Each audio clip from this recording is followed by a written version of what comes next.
আসসালামু আলাইকুম ও রহমতুল্লাহ। সম্মানিত আমার প্রাণপ্রিয় ছোট্ট বন্ধুরা, আশা করি তোমরা সকলে অনেক অনেক বেশি ভালো আছো।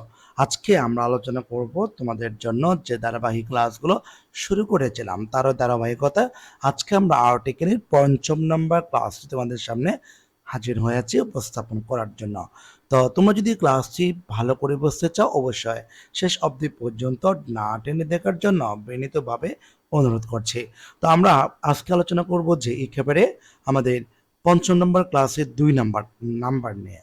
দুই নাম্বারটা আমরা আলোচনা করছিলাম কি অমিশন অফ এএন, অর্থাৎ কোথায় কোথায় এএন বসবে না সেই বিষয়গুলো।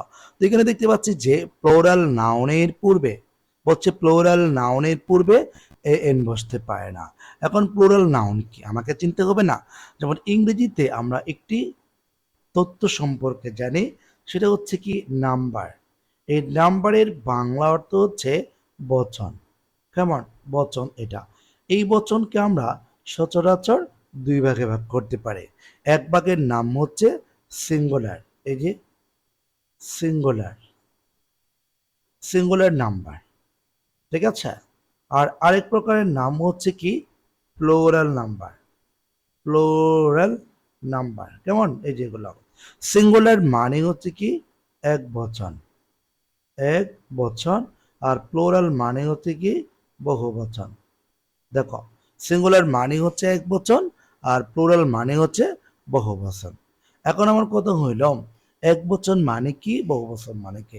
যে শব্দ দ্বারা একটি, এক ব্যক্তি, এক বস্তু, এক প্রাণীকে বোঝায় সেটা হবে সিঙ্গুলার নাম্বার। আর যদি একের অধিকে চলে যায়, দুইজন হয়, তিনজন হয়, চারজন হয়, সেক্ষেত্রে সেটা হয়ে যাবে প্লোরাল। আশা করি আমরা বুঝতে পেরেছি। আচ্ছা, এরপর আমরা কি করব? এরপর আমরা পরবর্তীতে যাব। পরবর্তীতে আমরা দেখতে পাচ্ছি যে যে এরপরে কি কি আছে তার নিয়মটি একটু আলোচনা করে দিই। কোনটা? যেটা যখন বলা হচ্ছে যে প্লোরাল নাউন, প্লোরাল কোনগুলো? আমি যদি বলি একটি সিঙ্গুলার বুক দিলাম, এটা সিঙ্গুলার, কিন্তু এটার প্লোরাল হচ্ছে বুকস। ঠিক আছে, বুকস। তো বুকস মানে হচ্ছে তো বেশি, একের অধিক বোঝাচ্ছে, তাই না? তো তুমি কি এর পূর্বে এ বসাইতে পারবা? কখনো না। কেননা আমাদের কি এ অথবা এন মানে হচ্ছে একটি বা একজন, এ এন মানে হচ্ছে একটি বা একজন, ঠিক আছে? এ এন একটি বা একজন। এখন আসলে লিখা আছে boys are flying football in the field. তো সেক্ষেত্রে এখানে যদি বয়েজ দিয়েছ, এটা হচ্ছে প্লোরাল। যেহেতু প্লুরাল আছে, তার পূর্বে কখনো আর্টিকেল বসতে পারে না। ঠিক আছে, আশা করি আমরা বুঝতে পেরেছি। আচ্ছা, এরপর আমরা 3 নাম্বার নিয়মে যাব। 3 নাম্বার নিয়মে দেখতে পাচ্ছি আমরা অ্যাবস্ট্রাক্ট নাউনের পূর্বে আর্টিকেল এ এন বসে না। আমি তোমাদেরকে তো এর আগের ক্লাসে একটা জিনিস বুঝিয়েছিলাম, এই জিনিসটা মনে আছে কিনা? যে অ্যাবস্ট্রাক্ট নাউন, তার মানে এখানে যে দেখতে পাচ্ছি একটা হচ্ছে অ্যাবস্ট্রাক্ট নাউন আর একটা হচ্ছে ম্যাটেরিয়াল নাউন। এই দুইটা জিনিসের পূর্বে আর্টিকেল বসতে পারে না। কেমন? আচ্ছা, এখন আমরা যেটা বলতে চাচ্ছিলাম যে এখানে লেখা আছে যে অ্যাবস্ট্রাক্ট নাউনের পূর্বে এ এন বসে না। কেন বসে না? এই যে দেখো, ওই যে আমাদের নিয়ম, সেগুলো গণনা করা যায় না, এই জন্য। আনকাউন্টেবল নাউনের পূর্বে কখনো আর্টিকেল বসতে পারে না।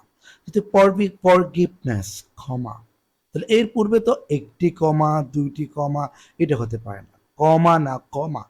ঠিক আছে? তাহলে এখন এই যেগুলো যেহেতু অ্যাবস্ট্রাক্ট নাউন আছে, এর পূর্বে তুমি কখনো আর্টিকেল ব্যবহার করতে পারবে না। তার মানে তোমাকে এখানে ক্রস দিতে হবে। ঠিক আছে, আশা করি আমি বোঝাতে পেরেছি। তাহলে এটা চলে গেল, এই জন্য এখানে আর্টিকেল, যেমন অনেস্টি শব্দের পূর্বে আর্টিকেল বসতে পারে না। এরপর ফরগিভনেস এই শব্দের পূর্বে আর্টিকেল বসতে পারে না। আচ্ছা, 4 নাম্বার দেখতে পাচ্ছি আমরা ঠিক তদ্রুপ একই কথা। আনকাউন্টেবল নাউনের পূর্বে তোমার এ এন বসতে পারে না। আনকাউন্টেবল নাউনের পূর্বে এ এন কখনো বসবে না। তো সেই ক্ষেত্রে আমরা কি করতে পারি? লেখা আছে যে উই রাইট ওয়ান পেপার। এই যে দেখো পেপার, এটি হচ্ছে একটা আনকাউন্টেবল নাউন, তার পূর্বে আমরা ওয়ান বসিয়ে আছে, কিন্তু এ বসানো যাবে না। ঠিক আছে? তো বলতে চাচ্ছিলাম আনকাউন্টেবল নাউনের পূর্বেও আর্টিকেল বসবে না। যেমন তুমি যদি এখানে যদি বলো, আরেকটা বাক্য দিচ্ছি, যেমন তুমি বলো যে আই হ্যাভ। ঠিক আছে, এই যে আই হ্যাভ দিলাম, এখানে ড্যাশ দিলাম, আমি বললাম ওয়াটার। ঠিক আছে, ওয়াটার। তুমি এর পূর্বে কখনো আর্টিকেল ব্যবহার করতে পারবে না। কেননা ওয়াটার হচ্ছে একটি ম্যাটেরিয়াল নাউন এবং এটা আনকাউন্টেবল নাউন। অন্য নাম হচ্ছে আনকাউন্টেবল, মানে গণনা করা যায় না। তাহলে গণনা করা যায় না এমন কোন নাউনের পূর্বে তোমাকে যদি আর্টিকেল ব্যবহার করতে হয়, সেক্ষেত্রে তুমি কখনো আর্টিকেল দিবা না, সেখানে কি দিবা? ক্রস চিহ্ন দেবা। ঠিক আছে, আশা করি আমি তোমাদের বুঝতে পেরেছি। তো আজকে ক্লাসটি এখানে শেষ করব। পরবর্তী ক্লাস আমাদের তোমাদেরকে দা এর ব্যবহারগুলো শেখাবো। ক্লাস যতগুলো হোক না কেন, ক্লাসগুলো আমি ছোট ছোট করে তোমাদের জন্য দিচ্ছি, তোমরা যেন ভালো করে মনস্থির করে পড়াগুলো কি করতে পারো, মুখস্থ করতে পারো। তো এই বলে আছে ক্লাসটি এখান থেকে বিদায় নিচ্ছি।